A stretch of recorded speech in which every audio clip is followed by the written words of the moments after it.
ಅಸ್ಸಲಾಮು ಅಲೈಕುಂ ವರಹಮತುಲ್ಲಾಹಿ ವಬರ್ಕಾತು. ನನ್ನ ಹೆಸರು ಶಾಹಿದ್ ಖಾನ್. ನಾನು 9ನೇ ತರಗತಿಯಲ್ಲಿ ಓದುತ್ತಿದ್ದೇನೆ.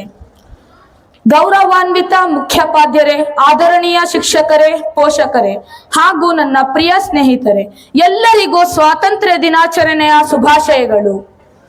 ಭರತ ಭೂಮಿ ಉದ್ದಗಳಕ್ಕೂ ಹಾರಲಿ ತಿರಂಗ, ಮನೆ ಮನೆಗಳಲ್ಲಿ ಪುಟಿದೇಳಲಿ ದೇಶಭಕ್ತಿಯ ತರಂಗ.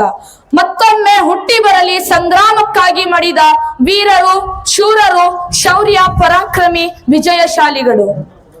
ನನ್ನ ರಾಷ್ಟ್ರಧ್ವಜವು ಹಾರುತ್ತಿರುವುದು ಗಾಳಿಯಿಂದ ಅಲ್ಲ, ನಮ್ಮ ದೇಶಕ್ಕಾಗಿ ಹೋರಾಡಿ ಸ್ವಾತಂತ್ರ್ಯ ತಂದುಕೊಟ್ಟ ಸೈನಿಕರ ಉಸಿರಿನಿಂದ.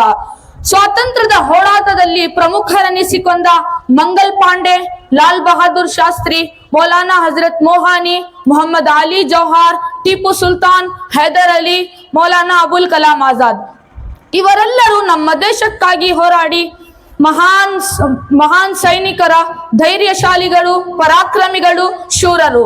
ಇಂತಹವರ ಸ್ವಾತಂತ್ರ್ಯದ ಕೊಡುಗೆಗೆ ನಾವೆಲ್ಲರೂ ಚಿರಋಣಿಗಳು.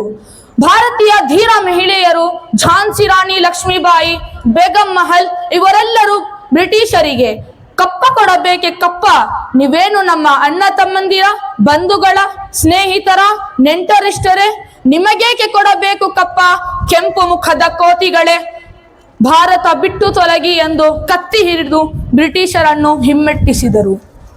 ದಕ್ಷಿಣ ಭಾರತದಲ್ಲಿ ಪ್ರಸಿದ್ಧರಾದ ಹೈದರಾಬಾದಿನ ನಿಜಾಮು, ಮೈಸೂರಿನ ಹುಲಿ ಎಂದೇ ಪ್ರಸಿದ್ಧರಾದ ಟಿಪ್ಪು ಸುಲ್ತಾನ್ ಹಾಗೂ ಮಹಾರಾಷ್ಟ್ರದ ಶಿವಾಜಿ ಇವರ ಮಧ್ಯ ಒಡೆದಾಳುವ ನೀತಿಯನ್ನು ಅನುಸರಿಸಿದ ಬ್ರಿಟಿಷರು ಹಿಂದೂ ಮುಸ್ಲಿಂ ಜಾತಿ ಧರ್ಮಗಳ ವಿಷಬೀಜ ಬಿತ್ತಿ ತಮ್ಮ ಸ್ವಾರ್ಥದಿಂದ ಪರಮಾಧಿಕಾರ ಹೊಂದಲು ಪ್ರಯತ್ನಿಸಿದರು.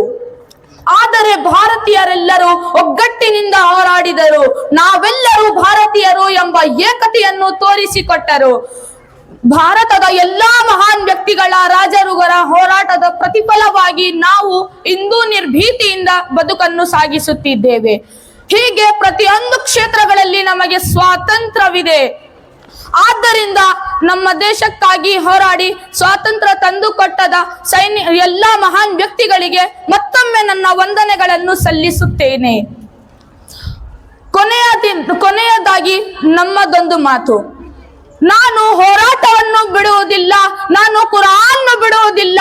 ನೀವೆಷ್ಟೇ ಪ್ರಯತ್ನ ಮಾಡಬೇಕು ಮಾಡಿಕೊಳ್ಳಿ, ನಾನು ಇಸ್ಲಾಂ ಬಿಡುವುದಿಲ್ಲ, ನಾನು ಹಿಂದೂಸ್ತಾನ್ ಅನ್ನು ಬಿಡುವುದಿಲ್ಲ.